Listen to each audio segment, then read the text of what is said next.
Good morning, good morning. It is our morning commute.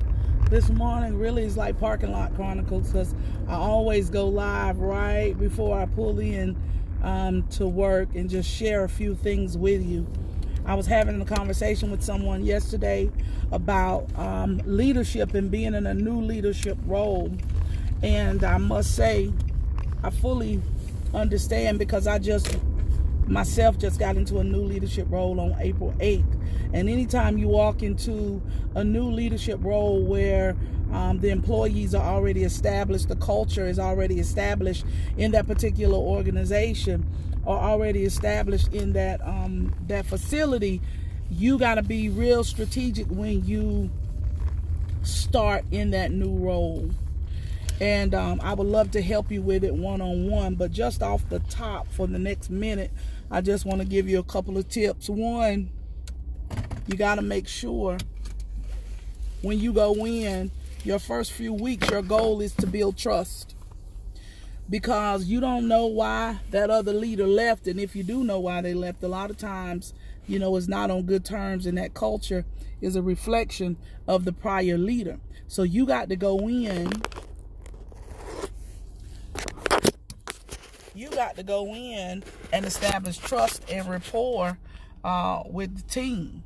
And you got to take your time when you're doing that. It doesn't happen overnight. You know what I'm saying? It's not going to happen overnight. You got to take your time and build trust and rapport with the team. That's the first thing you got to do. When you are a new leader in a new position, not only do you have to build trust, but you got to be firm, fair, and consistent. So you got to be firm and fair with everybody. So you don't go in trying to make friends. You're going in with a job to do.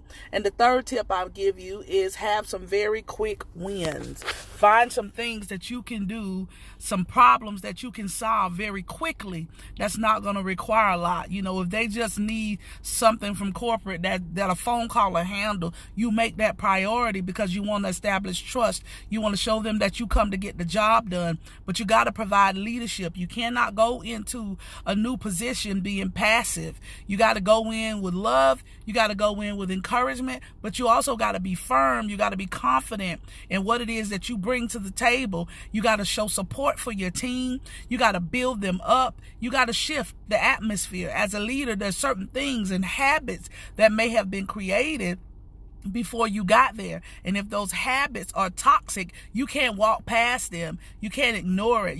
That the hard part of leadership is that confrontation part where you have to deal with those hard things. Now, never embarrass somebody. Never call them out, but you pull them in the office and you deal with it. You tell them those things that, that need to be corrected, and then you let them know that you're here to help them walk through it and work through it. Because when a new leader comes in, people feel some kind of way because they don't know if you're getting ready to get rid of them. They don't know if you're getting ready to come in and be a tyrant. They thinking that you're not a part of the team yet. And so when you get a new position, those three things that I just shared with you, make those three things priority. You can win over the hearts of the people on your team, and then you can change the culture, but it starts with you. Have a great week.